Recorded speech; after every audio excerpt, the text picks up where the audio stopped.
Recent గా మా Gujarat trip లో మేము నిష్కలంక్ మహాదేవ్ టెంపుల్ కి అయితే వెళ్ళాం. ఈ గుడికి చాలా స్పెషల్ టెంపుల్ అన్నమాట.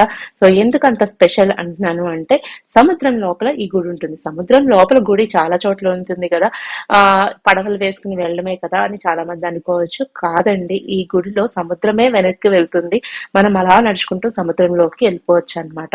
సో అదే ఇక్కడ స్పెషాలిటీ. అది పర్టికులర్ టైమింగ్స్ లోనే జరుగుతుంది. దీని ఫుల్ డీటెయిల్స్ నేను నా ఫుల్ లెంత్ బ్లాగ్ లో షేర్ చేశాను. మీ అందరూ చూడలేదనుకుంటే ఒకసారి చెక్ చేయండి, రిలేటెడ్ వీడియోస్ లో ట్యాగ్ చేస్తాను. సో మేము అక్కడ 5 శివలింగాలు ఉన్నాయి. పంచపాండవుల చేత ప్రతిష్ఠింపబడిన 5 శివలింగాలకి మేము అభిషేకం అయితే చేసుకున్నాము. మొత్తం దర్శనం అంతా అయిపోయాక మేము రిటర్న్ అయితే అయిపోయాము. రిటర్న్ అయ్యేసరికి వాటర్ అయితే ఫుల్ గా వెనక్కి వెళ్ళిపోయింది. అండ్ ఈవినింగ్ 5-6 ఆ టైంకి అయితే మొత్తం ఫుల్ వాటర్ వచ్చేస్తుంది. గుడి అంతా కూడా మళ్ళీ సముద్రంలో మునిగిపోయినట్టు ఉంటుంది అనమాట. మనకు అక్కడ జెండా తప్ప ఇంకేమీ కనిపించవు మనం నడిచెళ్ళే ఈ ప్లేస్ అంతా కూడా.